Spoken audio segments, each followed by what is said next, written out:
Last week's class, we stopped at Hadith 467, which we had mentioned that the Prophet ﷺ said, breaking the bone of a dead person is as breaking the bone of the living. And the hadith did mention 457, I believe I said. And we had a long discussion about medical students. We have some of our doctors here who shared with us about the statement of getting a body donated, or some of the parts, some of the limbs that people donate. And that some of our modern day scholars did agree that certain parts be given for others to leave. Kidneys, liver, even the eye, the tooth, that which does not change the shape of the person. There are things that when donated would affect the body that no. However, we have mentioned that leadership can cause certain bodies be exhumed or to be kept so that the rest of the people can leave, especially when there is an epidemic where a large number of people are dying. Leadership within the Muslim community can keep a number of bodies in order to research and make sure the rest will leave, inshallah. We did mention that last week. Now, Hadith 468. وعن سعد بن أبي وقاص رضي الله تعالى عنه قال ألحدوا لي لحدا وأنصبوا علي اللبن نصبا كما صنع برسول الله صلى الله عليه وسلم رواه مسلم. Now, how do we dig the grave?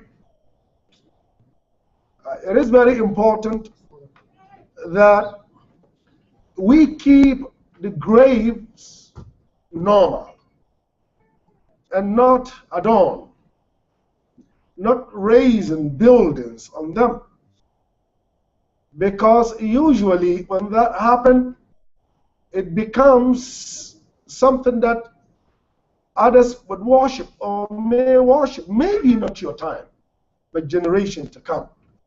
It becomes a place, let's go to grandpap or grandmom's, doom and stay there for a while.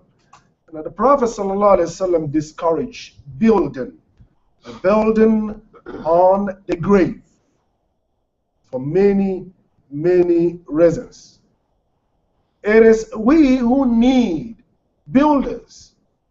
For those that are dead, we respect them.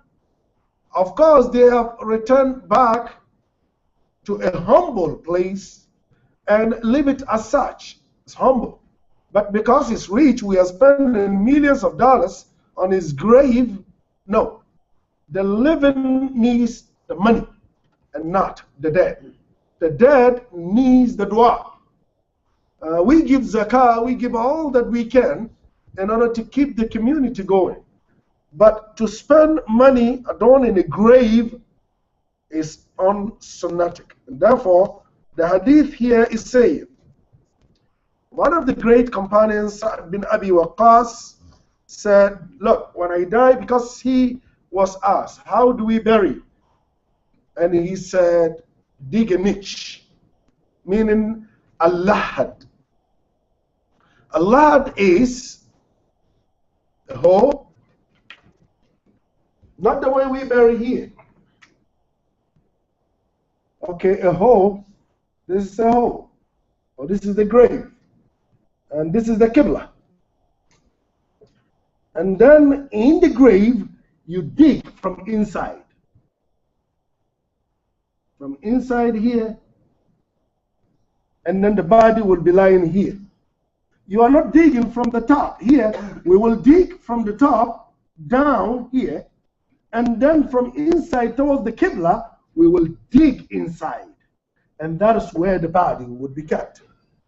This happens in most places so that when animals come to open the grave, they would open here because they've seen that it has been done. Okay? The digging took place here. And therefore, when the animals open here, there will be nothing here. They will be smelling, but there will be nothing here because the body is here. Okay? Because they can't. There is no sign. Even animals have, there's no sign that shows them that, look, come from the top. No. Because they will dig here and there's nothing there. And maybe sometimes while the body is being buried, they're observing, maybe animals are observing all the actions that are taking place here. They saw us digging here.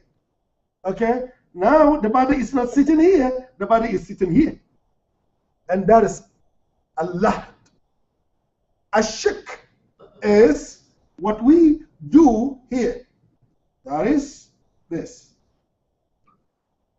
Dig inside, and sometimes maybe inside again, another one, inside where the body would be. That is ashik. That is what we do most of the time here. But Allah is being done in most, or in some, I'm not generalizing, in some of Islamic world. I've never seen that, coming from Ghana. The usual ones that we do is a shirk, digging down. But some places, Allah, there are many, many reasons why you would have that niche, digging and then digging towards the Qibla. So Sa'ad bin Abi Waqqas said, well, when I die, dig my grave the way I actually showed, the niche inside the grave.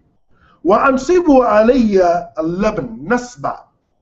And then, after that grave is being dug, set up unbaked, bricks, unbaked, unburned bricks. Now, how long it is, the shibr, meaning from here, the length of it should be from here to here. That is the hadith of the Prophet sallallahu alaihi wasallam. كما صنع برسول الله صلى الله عليه وسلم. This is how the Prophet sallallahu alaihi wasallam was buried. Again, let's understand that you don't want to create that environment where your grave becomes a place of worship. Your grave should become a place for dua. The believers would come and pray for you. But to create that special because you are special, no. Now it's between you and Allah. What's the number of the hadith? The hadith is 468. In your version, I think 468. وعن سعد بن أبي وقاص. 601 in this book here. No, yours is old version. We don't like yours.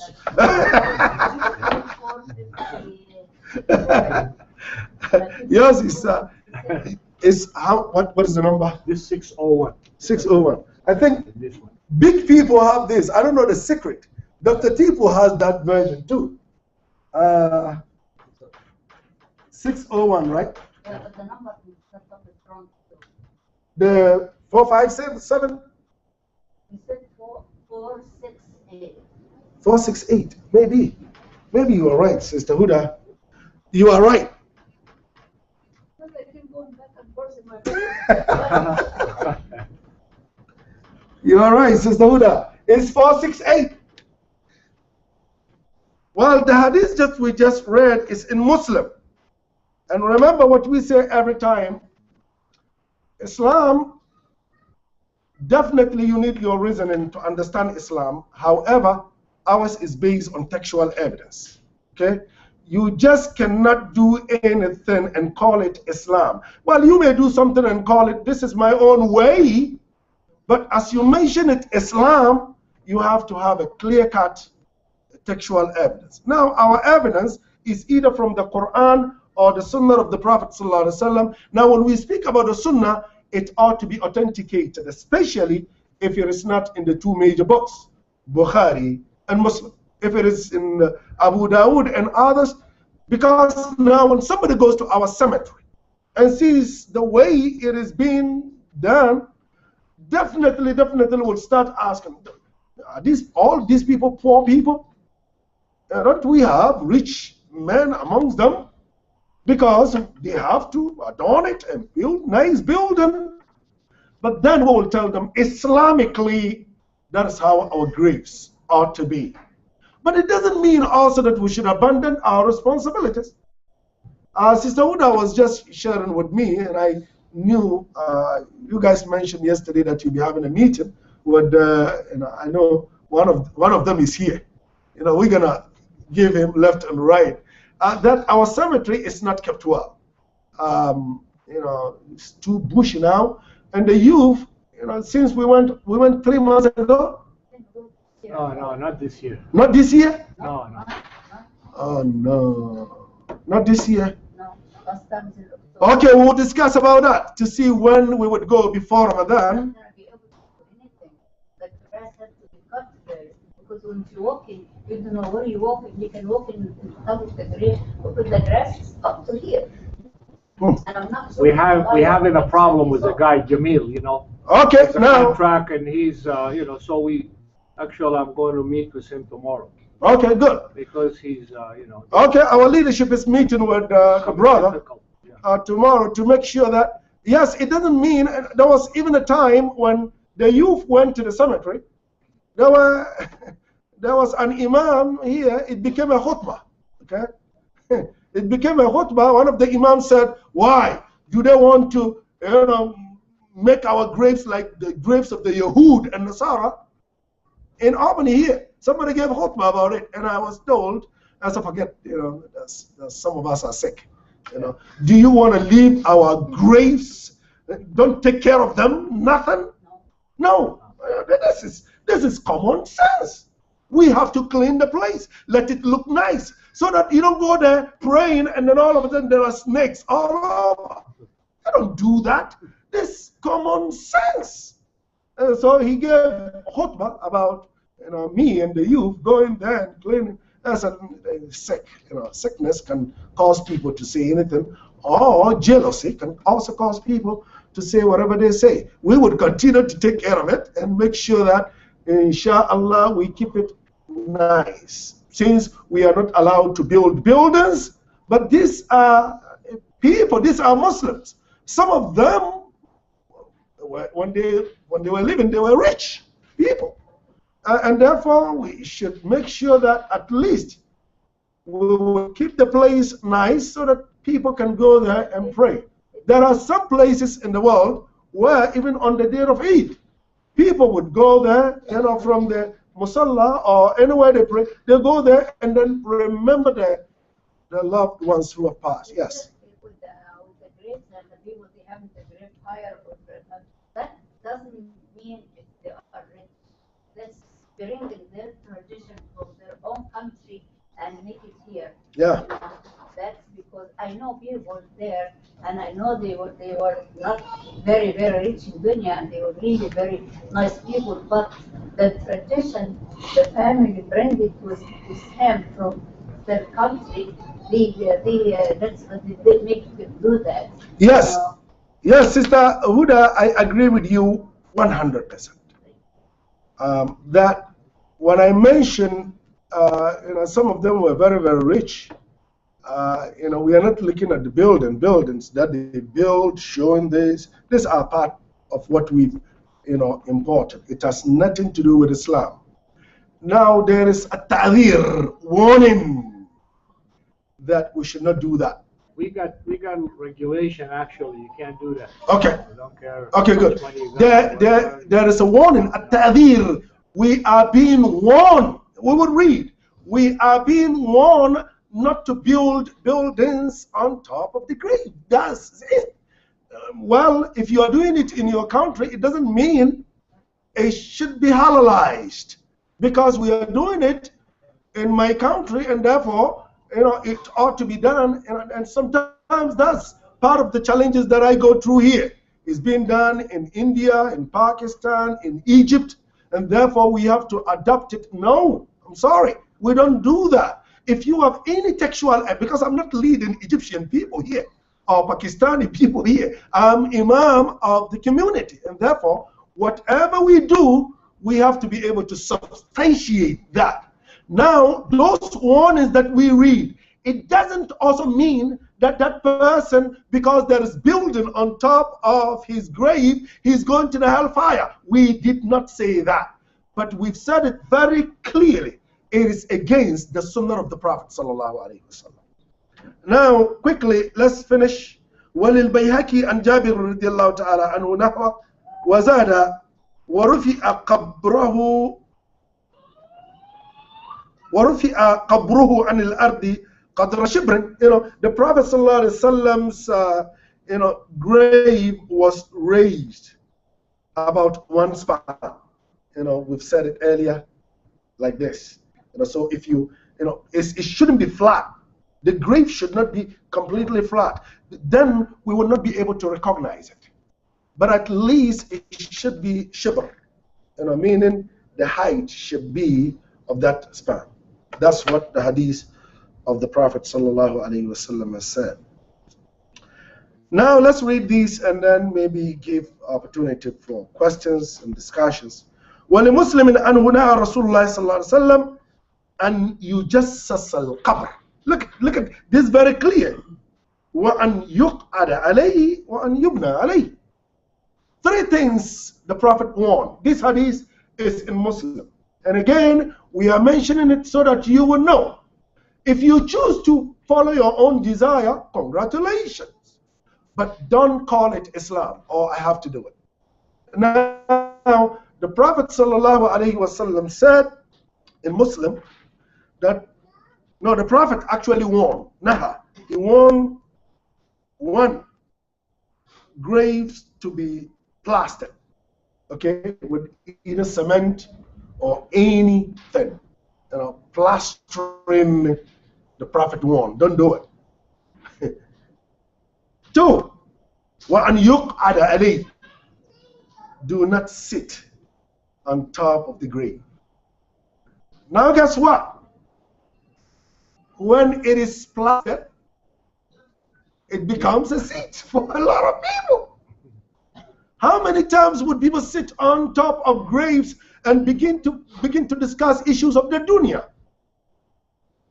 It was a disturbing. I saw somebody sitting on a grave, of course one of those graves that was plastered, and smoking cigarette. Yeah, it happened. This is not back home where I came from. I'm telling you here. He went and looked around and looked at a nice one, which is well cemented, and he sat there smoking cigarette. It's completely discouraged to actually plaster it. It is completely discouraged to sit on top of the grave. Yes. What do you mean by plaster?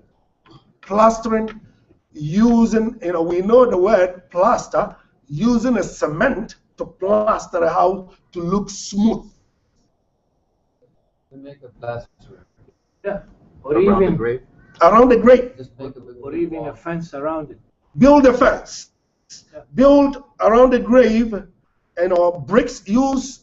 When we speak about bricks, we are talking about the Prophet ﷺ had mentioned here. Somebody would argue that, well, that was the past 1400 years ago. But do you want to be worshipped? The answer is no. So plastering is when you put the bricks and then you plaster it smooth, the building that you build around that grave. That's the warning that the Prophet ﷺ said. So the way my husband get died, that's wrong. Sister Huda, I didn't pay attention. Okay, it's we're having the red the garden blocks around it. Okay, and then we got that net and we put it in the top of it, and we put that the top of it that white stone. So that way, you know, we didn't give the weeds and the grass any space to build up around the grave. Okay, now you've told me why you did that. However, since the Prophet ﷺ did mention, and nobody is better than the Prophet ﷺ, the Prophet could have asked that his grave this and this and this be done. And the Prophet did not say that. He said, just live humbly. You have passed. Your loved ones have died. Anything that will bring people to say, whoa, who is lying here, is completely discouraged. Now, those things that you have mentioned, it is, yes, discouraged. Now, when you have anything artificial, okay, the Prophet, the hadith that we read, it should be natural. Anything artificial is discouraged. That is what we're talking about. Well, the last one before we, وَأَن يُبْنَى عَلَيْهِ, and also the last point is to build a building over it, and to build a huge building over it because of the person lying there is completely discouraged. These are three things that the Prophet ﷺ said we should not do. We are reading in order to understand our life on this earth is temporary one. We're going to die. When we die, everything ceases except that which we have given to the world, which is a continual one, is that which is going to leave, and not the building of the building that people have built on tops of our. I know that I'm just one thing. Yes. The grave next to my husband, it's what he paid to the. I know it's for the young person. I know the story because it was very young. The in the top of they make the round it's a little bit higher. It was like kind of maybe marble, and when they wrote it in the top of it, they plant with flowers and tulips and all this stuff in the top of the grave, and they have it like a candle lighting in the four corners.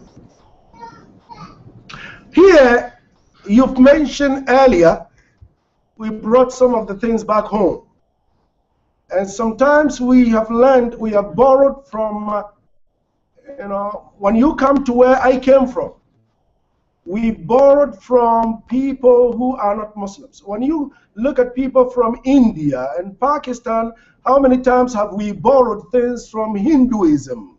And when you look at Arabia, how many times we borrowed from those who are not worshiping? That's what, unfortunately, it has penetrated Islam. Wherever we come from, it is not Islam. Okay? Now, sometimes those children that do that, when the father, I'm not generalizing, when the father was alive, sometimes they don't even care. I had some of these young men who came to me and said, Imam, we wanted to do something for our father. He died, and our relationship was ugly. Here at ICCD, not more than 1 year now. They came and they said, even our father was buried. We were not there because we were angry. So now we called somebody, some imam, and that imam said we can build the building on top and then put Quran there. And I said, I'm sorry, that imam is sick. That's clear cut. That imam is completely not talking based on knowledge. What you need to do, I told them, look at our masjid here, or look at Masjid al-Salam, or any masjid. Go, if you guys have money, go and tell them that we need to change all the carpeting in the masjid. Spend $5,000, $10,000 and ask Allah the reward of it should reach your parents. Not going to the cemetery and building buildings on the cemetery, and sometimes those people, nobody knows them. So the reality is, if you have money and you wanted to do it, the best thing to do is just do something that people will benefit. Our Islam is not just spend money for spending sake. It's about spend money for people to benefit from it. Okay? When somebody says to me, Imam, I want, when I die, I have gold, and I want you to bury me with the gold. Islamically, we will tell him, no, it's not going to happen.